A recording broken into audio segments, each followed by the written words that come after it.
Hello, hi, this is Tea with the Druid, number 212. Lovely to see you here, and there are a few little technical difficulties at the beginning, so I hope you're in. I'm just checking all the various little buttons and gizmos and things. That's great.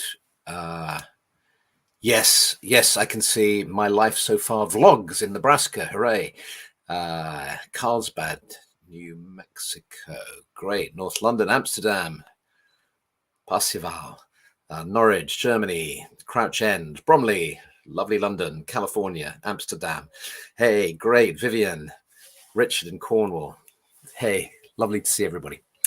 So please make yourself comfortable. It's lovely to, we've had a wonderful weather here. It's been a gorgeous day here in Sussex. So I hope it's been good for you. And do say a word or two about how you're feeling. Just check in with yourself and just see if a word pops up how you're feeling at the moment.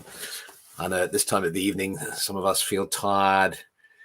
Some of us are feeling great because it's good weather. Some of us feeling low. Life can be hard.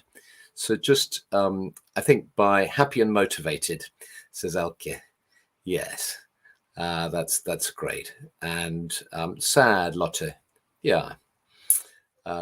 Satisfied but tired. Hopeful, says Louise. Flu, says Linda Joan. I'm sorry to hear that. Yeah. Feeling okay, catched a cold. Yeah, there's some colds around at the moment, actually. Stephanie and I just getting through one. Positive, peaceful, and grateful. Not too bad. In the US, distressed. Wow, yeah, you're going through such a tough time. The world of politics and world events is just nuts at the moment, isn't it? Anxious to relax with a tea. Damp and cold in Ardnamurken. Okay, house cleaning all day. Feeling alive, says Meggie. Angry, trying to let it go, says Dolly. Yeah, tired but calm. Annoyed with Canadian leadership. Need a break. Squidgy. Mark is feeling squidgy. Great. Okay. Okay. Look, hey, so I thought I'd talk to you about a topic that I've been looking at in the last week. And then we can kind of relate it to our own lives, perhaps. But I found myself being intrigued by a book that I saw had just been published called Exit Stage Left, The Curious Afterlife of Pop Stars. And I thought, it's those questions, you always wonder, what happened to so-and-so? What happened to those guys who were so famous you never hear from them again? Or in a less dramatic way, what happened to those people who reached the peak of their kind of fame and success and then have sort of slowly drifted down the other side of the hill? And because often this happens to people who are young, I've always felt sorry for them. I mean, it's tough. It must be a really tough ride, and we never hear what happens to them. What happens to, particularly with all those kind of, those kind of contest shows with Simon Cowell and people like that, and people get catapulted to stardom, and then a couple of years later you never hear from them. What's happening to them again, and what does it do to them psychologically? That has concerned me. And for the people in those competitions, what does it do to them when they almost make it but don't quite, and so on and so on? So really just to relax and to explore these. And it's always interesting to explore kind of topics and areas that you're not familiar with. So everything I say, I'm not a great aficionado of pop music. I don't know a lot about it, so you may well know more than I do. So please forgive me for any kind of mistakes I make. But let me share what I learned. Of course, I'm aware that as well as being interested in the fate of stars for their own sakes, there's that kind of dark side, I guess. Excuse me. That we all have, where we it's a bit like what, driving slowly by a car crash. There's a sort of prurient interest in. There's something about of course, the media loves it. The gutter press particularly loves stories of people who fall from great heights. It sort of confirms us lesser mortals in the fact that we haven't reached such heights, which we might beat ourselves up about not doing. But at least we don't crash in the way that these people do. So there's a whole bunch of different emotions and feelings going on, I think. But I think if we, recognize that we might have those kind of interests as well, there's a deeper, more valid interest, which is, if we want to study human nature, if we're interested in the creative process, I think we're all aware that such an intense experience must be potentially very educative and maturing. It's like to reach the heights of fame and success, and then to fall from those heights, whether suddenly in a shocking way or gradually, is it's essentially an initiation. It's like divorce, bereavement, like a change, a kind of, in many cases, often a kind of major trauma. It's a real markstone in somebody's life. If you talked to any of these people and asked them to tell you about their lives, it would be a major milestone in their lives. And I think when it happens, so this book, Exit Stage Left, it recounts dozens of stories. Nick Durden has interviewed a lot of people, and I just thought I'd share some of the things I learned from this book, what I've sort of kind of drawn from this book. When the problem with fame in pop music is it tends to happen to young people, so they're the least prepared. And so, of course, in the book there are some sad stories of addiction, bankruptcy, breakdowns. And when we think about what it must feel like to crash in that kind of way, these two sort of tarot cards come to mind, really. The Ten of Swords, that feeling of death by 1,000 cuts. And then you might actually move to the Nine of Swords, the dark night of the soul. And I think actually what's happening there is then, in some of the stories you hear, people can then move to a sort of Eight of Swords kind of awareness, where you realize that actually you're trapped, or you feel trapped, but you can get out of this, which is what the Eight of Swords represents. And while I was braced for an unending stream of tales of disaster, instead, the little vignettes that are in this book of pop stars' afterlives, in the end, they were on the whole uplifting. I think reading this book was an uplifting experience, because for me anyway, a pattern emerged. And it went like this. The one most striking thing, the one sort of takeaway I got from it was, in the end, Arwen rules. Now, Arwen is the Druid term that we use for a creative inspiration. And this is why I think it's relevant for me to be talking about this subject on a Druid themed show, if you like, or broadcast, because we are very concerned and interested in creative inspiration. And in almost all, virtually all, possibly all, or with the exception of one or two people, what gets them through is their love of music, essentially, that their inspiration, their interest in their art carries them through, and they carry on making music. They just don't sell as much as they used to of this music. They don't make so much money. They don't get so much attention and so much praise for it, but they keep going. And that absolutely reinforces, for me anyway, the idea that we work with in Druidry, which is that Arwen is a gift of the goddess. It's the muse, it's inspiration, and it gives you life and a sense of purpose and meaning and an ability to bring beauty into the world and make a positive contribution to the world. But bardism, the art of the bard, is not only about receiving Arwen, it's also about the craft of being a bard. Dr. Andy Letcher, in his Mount Hemus talk for the Order, if you go onto the Order's website and look under the Mount Hemus section, you'll find his talk, a little video clip as well. He focused on the idea that in the Druid world, there's a lot of talk about Arwen, and there isn't enough talk about craft, because, you know, Arwen is the 3 drops of the goddess, and then the rest of the work involves taking those little drops of inspiration and working hard with the craft. In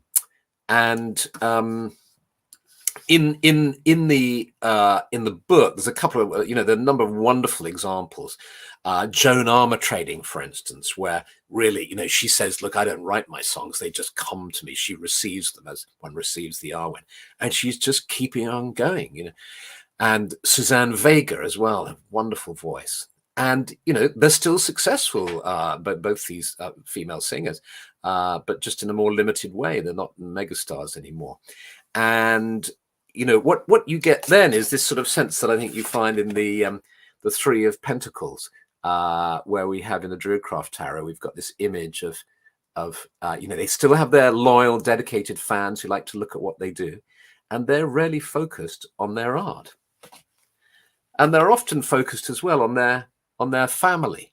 You know, the 10 of Pentacles here, the joys, you see the art that they've created there, and you know, the joy of the family. So that's the first thing that I got from the book, the stories. And then the second theme that became clear is that this fall from stardom requires the person who falls, often requires them to look within and to face their demons.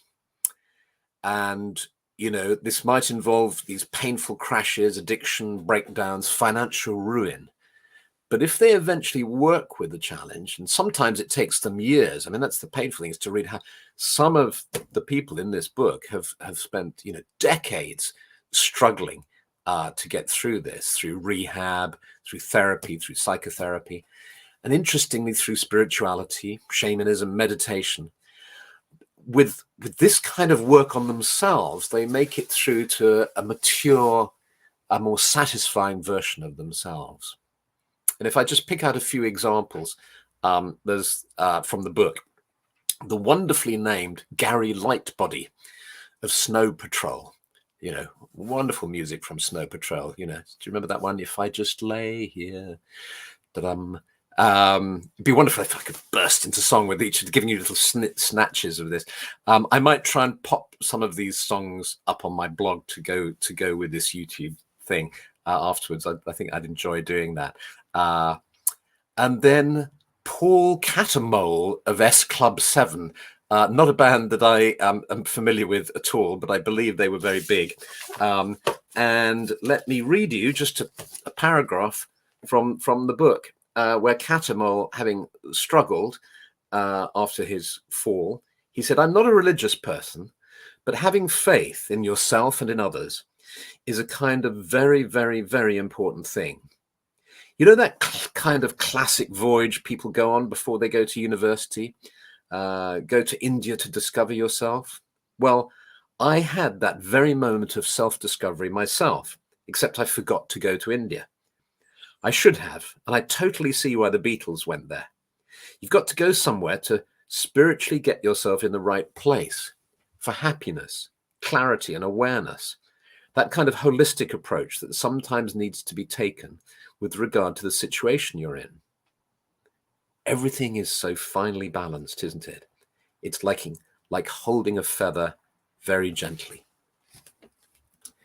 So that was Paul Catamole. And then Tim Burgess of the Charlatans, who got himself clean of drugs and then got into transcendental meditation and really into it. And he felt that really saved him and helped him. You have Kevin Rowland of Dex's Midnight Runners, who says at the age of 66, "I've done a lot of work on myself over the years. I used to believe if I got successful, all my problems would be over." Isn't that the case? We always think that if we get successful. How can I have any problems? And when you study the lives of famous people, it's often precisely when they become successful, when they make all the money they want to make, and when they achieve fame, that their problems start. But I had no tools for living, for growing up. Since quitting drugs, he has explored Buddhism, Taoism, anything really, a bit of meditation. And then there's a chap called Tim Booth from a band called James, who he found his way through a form of therapy called voice dialogue therapy, which those of you who are familiar with psychosynthesis will know, this idea of subpersonalities, and it's found in a number of psychologies actually, that we all have different characters within the stage of ourselves. And voice dialogue therapy gets you to develop dialogues between these different aspects of yourself. And Tim Booth got really into that, and into acting, and into shamanism, and into music. He lives in Topanga Canyon, an old hippie canyon in California. And he says, I'm interested in those therapies that straddle the boundary between creativity, therapy, and, for want of a better word, the metaphysical interest that changes people's lives. Isn't that interesting? The metaphysical interest that changes people's lives. And I think that's massive, because that's like saying, do you know, an interest can change your life. And I really believe that. Get interested in this stuff and it can change your life. And the crossroads between the three, i.e. where creativity, therapy, and spirituality meet. So, in fact, a lot of the people I was reading about, I didn't know, because pop isn't my thing particularly. So I had kind of fun reading the book and then dropping into YouTube and listening to snippets of songs and saying, oh yes, I've heard that one, or I don't know that, that's kind of interesting or awful or whatever. And Tim Booth, he did one, a very touching video that I came upon, where his father-in-law died from COVID in a hospital in the States, and they had to sort of say goodbye to him on FaceTime, that awful thing that so many people went through in the pandemic. And he composed a song for his father-in-law, which he sings, and it's very beautiful. I'll try and put that up on my blog. So now here's the thing about the facing the demons and going within. Not everybody seems to have to do that. There are some artists who just kind of go straight into doing good for others. And I'm thinking here of, say, Natalie Merchant, who works with underprivileged kids now. She's carrying on doing her music, and she does this kind of outreach stuff with underprivileged kids. And then others who do go through this transformational kind of death, rebirth, when they fall from fame and then rebirth, and they choose to focus on others too. And here there's a couple of examples. Brian Nash from Frankie Goes to Hollywood, who's now a funeral celebrant. And Dennis Seaton, who became famous with a song called Pass the Dutchie. And he became a born-again Christian and works to introduce more safety awareness into the dangers of working with ladders. And he's in charge of an organization that does that.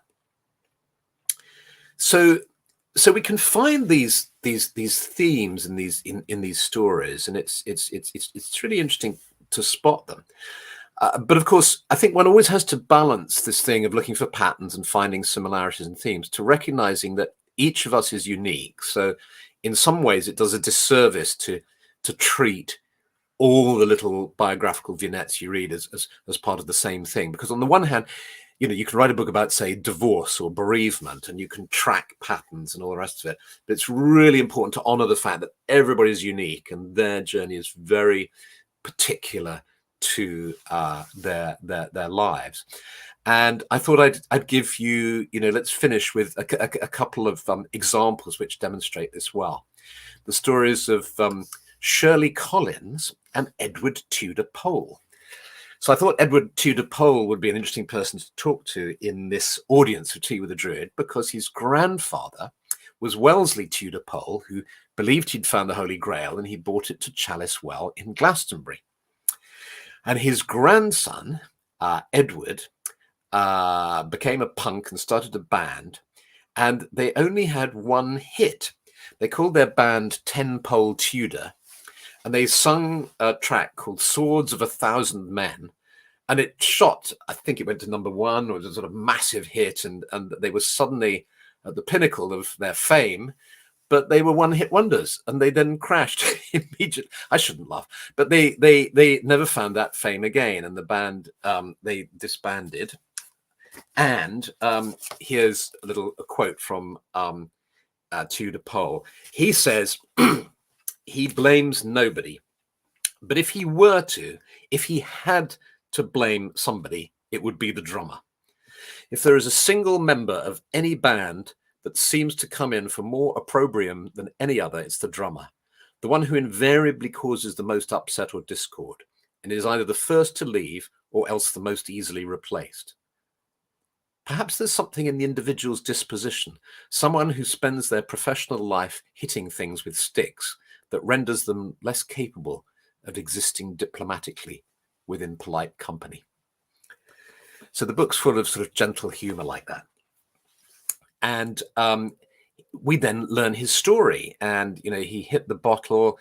He found it really hard. He got a job as an actor. He excuse me. He hosted Crystal Maze for a while on television. He got a job in a Harry Potter film and then was edited out. So he went through a really tough time. But now he's found a really comfortable place where he just doesn't mind singing his old songs in venues every weekend, and he just loves people and loves spending time with people. So it's a heartening story to read. And then Shirley Collins. I mean, what a story with her. She was a folk singer who, started her career, from 1959, early 60s. And then at the age of 43, she became, famous and did really well. She went to America and resurrected a lot of music there and came back and worked with English folk music, etc., and had great success. And then she suffered from dysphonia, which is where you can't sing suddenly. Years later, she figured it was probably related to the trauma of her divorce. But basically, at the age of 43, she couldn't sing anymore. So her career crashed. And, she ended up working in a job center in Brighton and doing all sorts of things. And she found tremendous healing in walking on the South Downs, walking around here in this landscape around here, and just letting go of her previous life, as it were. And then here's the extraordinary part of her story. 26 years later, she was invited to go and give a talk about her book. She wrote a book about her trip to America, got critical acclaim. She was invited to talk about it. And then somebody said, why don't you get up and sing? And she thought, yeah, why not? And she stood up and she discovered that she could sing again. So 26 years after having not sung at all, she starts to make music. And listen to this.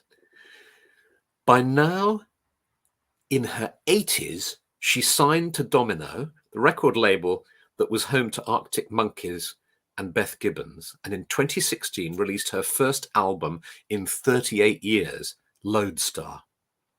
As if proving the oft-repeated theory that if a musician hangs around long enough, they are rewarded with blanket praise, Shirley Collins was promptly hailed a folk legend, a national treasure. She became the subject of a documentary film, and in 2018 wrote her memoir, All in the Downs, which won the Pendiran Music Book Prize. In 2020, by now 85, she released another album, Heart's Ease, which the Observer praised for its unerring brilliance. But isn't that fantastic? Isn't that what we'd all like? Is, when we get to our 80s, I mean, now she's 87. Absolutely wonderful. So, you see what I mean about this book in the end being heartening. I'll finish this with a piece that actually isn't in the book, but I was talking to Stephanie about it, and Stephanie's worked in that sort of world in a previous life as well, and she reminded me of Tina Turner's story, and so I looked it up online just before we came on air here, And here's a quote from Tina Turner, who told this to an interviewer. "When I was going through some of my hardest times, perhaps it would have felt easier to give in to quick fixes like smoking, alcohol, or drugs." She was very abused by her husband, Ike. "Instead, I chose to look inward, to tap the wellspring of my greater self. My dear friend David Bowie, who had a lifelong interest in Buddhism, used to call me a phoenix, the mythical bird who rises from the ashes. If there's one lesson my life serves to teach, it's that encountering big problems doesn't have to dictate your future. It's what we make of adversity, how we use it to shape ourselves, that determines our success and happiness." The reason meditation, so that's Tina Turner. The reason meditation has helped people who've been through the whirlwind of success, fame, abuse, and so on, is because it leads to a place of stillness where we can reconnect not only to ourselves, but to the heartbeat of the world, of nature all around us. So let's go into the forest grove now for a few moments of peace and calm and reconnection.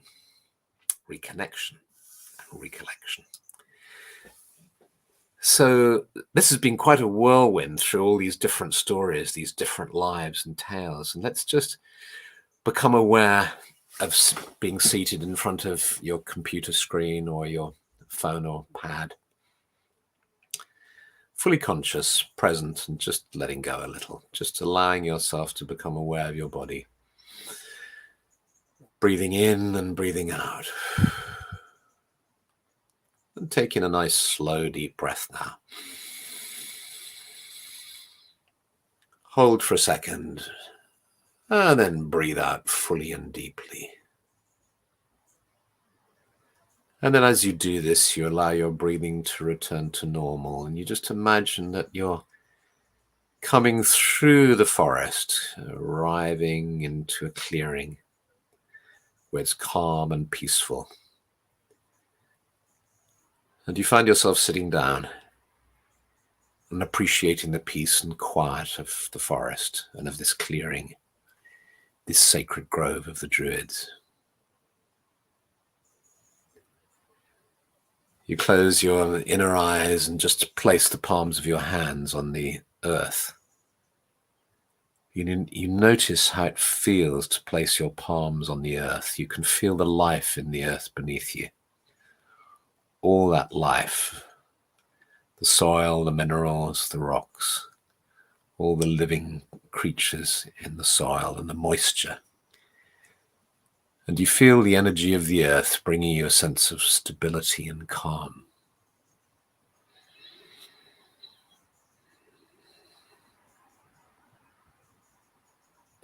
And you sense the way the trees are rooted deep in the earth.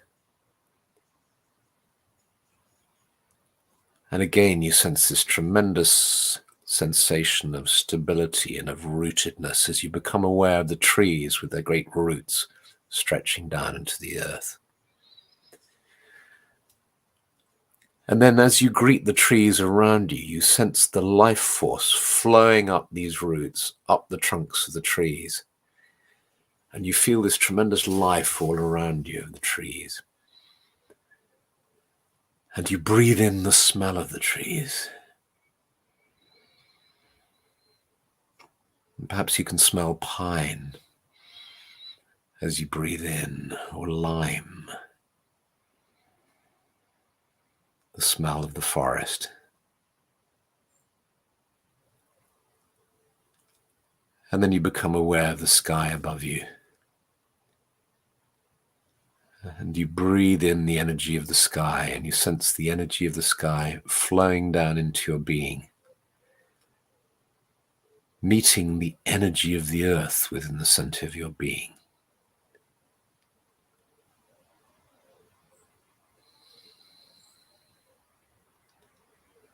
And you just sit for a moment in the forest,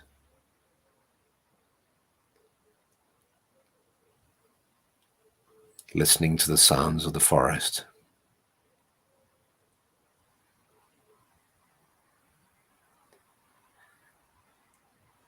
The occasional bird song, sound of creatures scuttling in the undergrowth.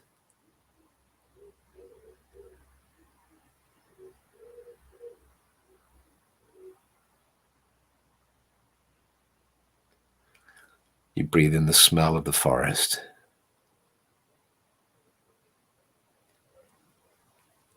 And you know that however busy your life has been,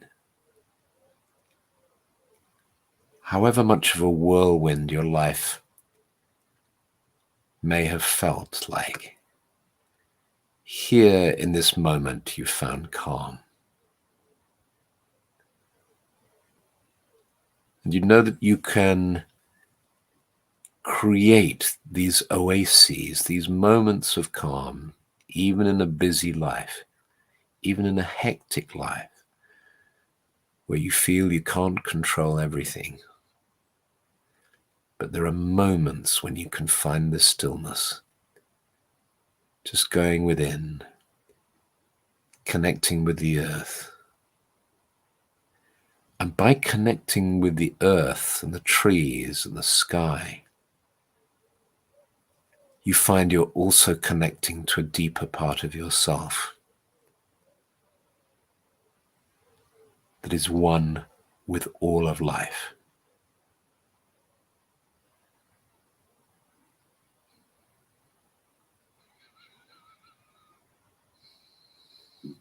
And once you feel that connection, you can simply focus on the breath, breathing in and breathing out, or simply relax into the awareness of feeling connected, feeling calm and at one.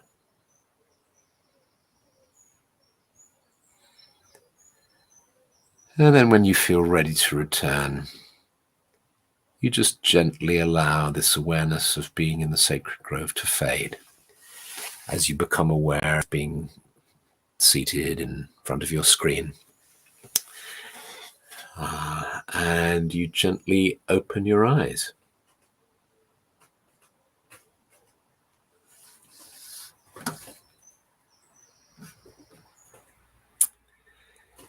So thank you for listening. I can see there are lots of comments, which I shall really look forward to. And people are suggesting other stars and stories. That there are lots of stories on this theme. Yeah, and look, have a lovely week, and I think I'm actually in the Netherlands next week. Yes. So we will have a guest. There will be a guest for you next week. So have a wonderful week, and lots of love, many blessings, and do keep typing the comments, because I shall make a cup of tea now and come back and read them. Okay, see you then. Bye. And I'll put up on my blog post the book details and hopefully some song clips as well. Okay, bye.